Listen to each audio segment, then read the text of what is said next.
guys, may panibagong video na naman tayo.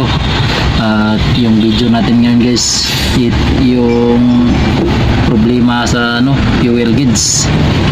I-trouble na natin to kung anong problema nito guys. So bago ko po to umpisahan guys, shout out muna sa mga lahat ko ng mga subscriber at sa lahat ko ng mga viewers. Salamat po sa inyong lahat sa tulong nyo po na palagi kayong nagsubaybay sa video ko. At maraming salamat po. At shout out po sa mga bagong mga subscriber. Kung wala pa kayo nakasubscribe, pindutin nyo yung subscribe po. At saka pindutin yung bell button at para updated sa mga bago kong mga video. Like, comment, and share na rin. At maraming salamat po.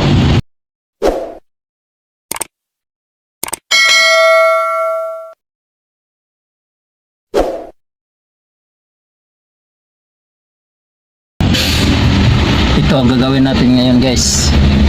Kahit konti lang ang niya, yung fuel or yung kurodo, ayan ang nangyari. Tumataas pa rin siya. So i-trouble natin to kung saan ang problema nito. Ba't ayaw bumaba? Nakapatay ang susi. Ayan, kahit nakaon ang susi, ayan, pag nakaon ang susi, bumaba siya, tapos tumaas. Yan ang hanapin natin. Tara, simulan na natin. Samahan nyo ako.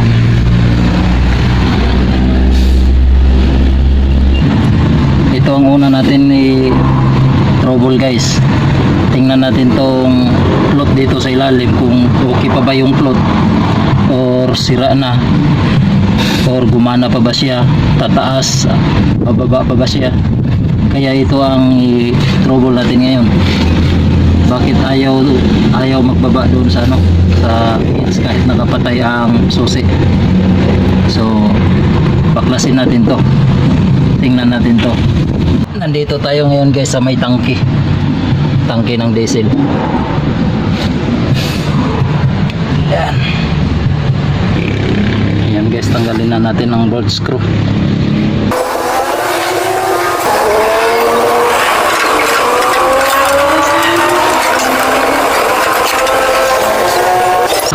Ayan guys, natanggal na natin guys. Ito yung float niya. Ayan. So i-testing natin to kung okay ba ito. Kita ko kung paano to i-testing guys.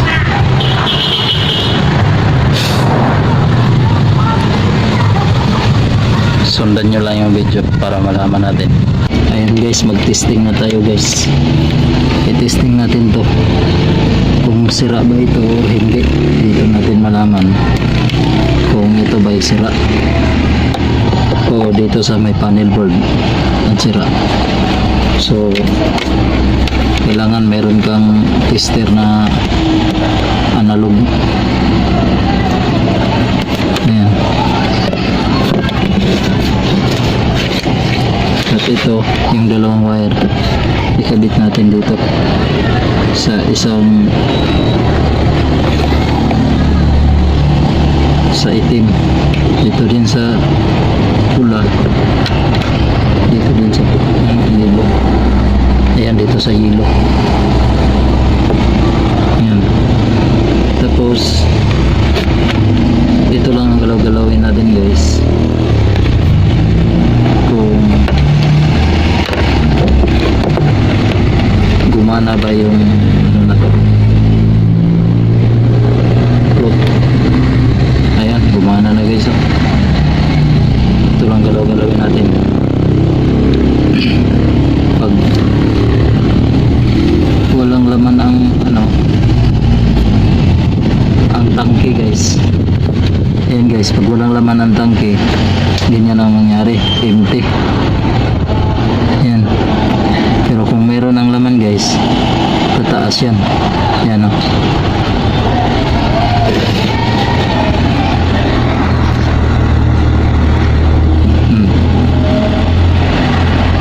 Tingnan nyo. Tataas ang araw. siya, oh. Ibig sabihin, hindi ito sira, guys. Okay itong plot natin. Wala dito ang sira. So, hanapin pa natin, guys, kung saan ang sira nito. Mag-trouble pa tayo ngayon. Pwede na natin ito ibalik doon sa tangke ng diesel. Kasi wala naman sira dito eh.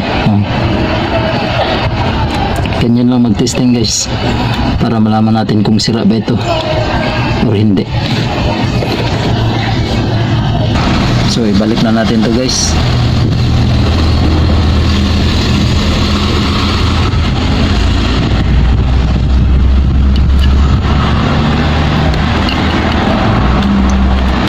Hindi ito sira, guys, ha. Okay itong plot. Malamang dito sa panel board ang problema.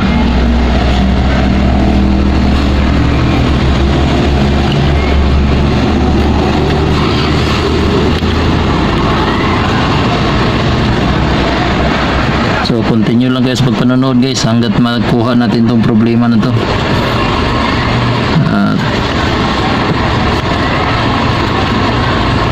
Tingnan natin kung saan ang problema, saan ang sira nito. So huwag lang kayong mag-skip ng ibang video, guys. Focus muna kayo sa video natin para masundan natin ang pag-trouble. Ayan, guys, yan ang gauge. So makapatay ang susi. Dapat bababa sana yan. Kung patatayin yung susi, dapat yan bababa dito yan. Kasi patay ang susi eh. Ayan, patay ang susi, oh. Pero umaangat pa rin siya. Pero konti lang ng kurodo nito, guys. Sobrang konti.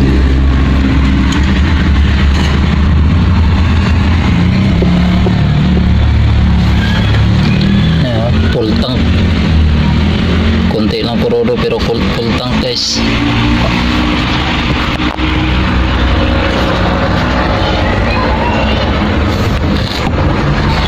I-on natin yung susi.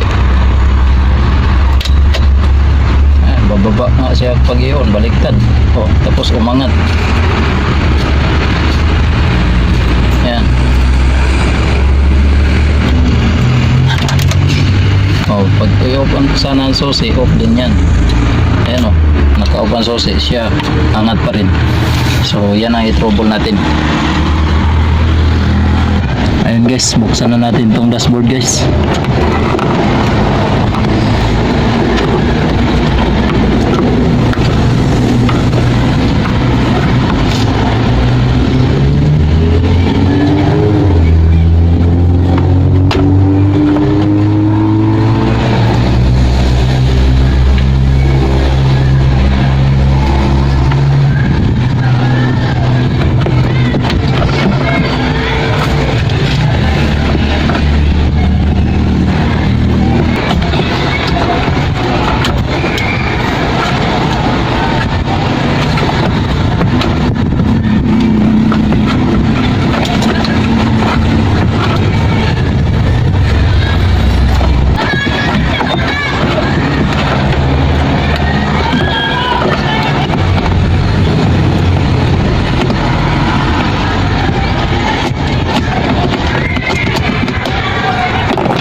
guys. Sira ang panel board. Sira ang panel board guys. Hindi bumaba oh. Dapat bumaba na yan. Wala na siyang supply eh.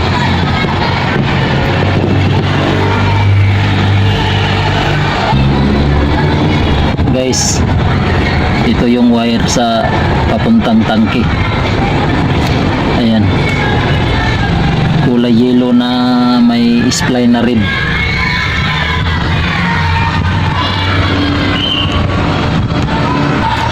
Ground to guys, ground. Yung papuntang tangke, ground.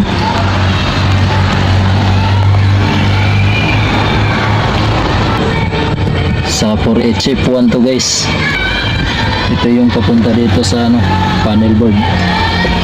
So okay ang wirings guys. Prospect ko na talaga guys. Ang sira itong dashboard o yung panel board. Yan o, yung panel board. I-on ko yung susi. Ayan. Binalik ko dyan. Ayan. O dito. O.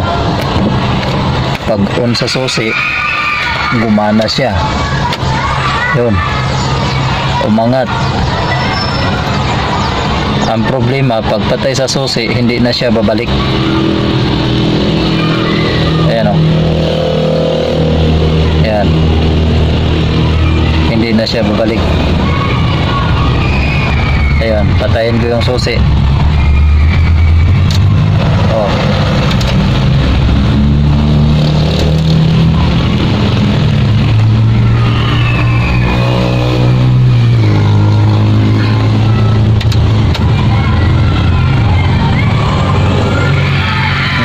Babalik.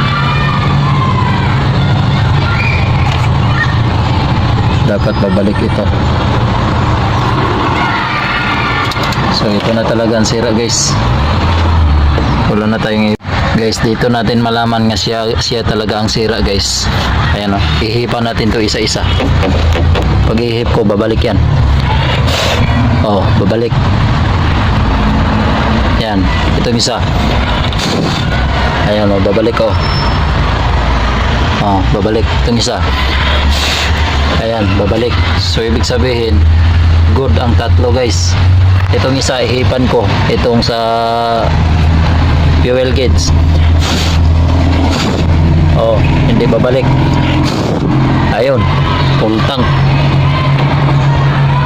Hindi siya babalik guys. So, ito talaga ang sira. Ayan. Ito talaga ang sira guys.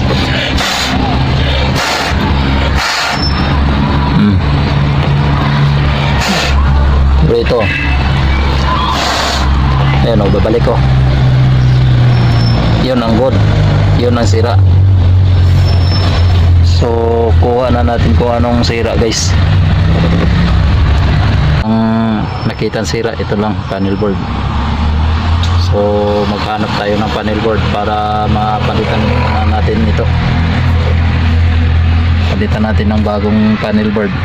So kung panibago pa lang kayo sa YouTube channel ko po, huwag kalimutan mag-subscribe, pindutin ang bell button para updated sa mga iba kong mga video, at like, share na rin. At maraming salamat po. Thank you for watching. God bless all.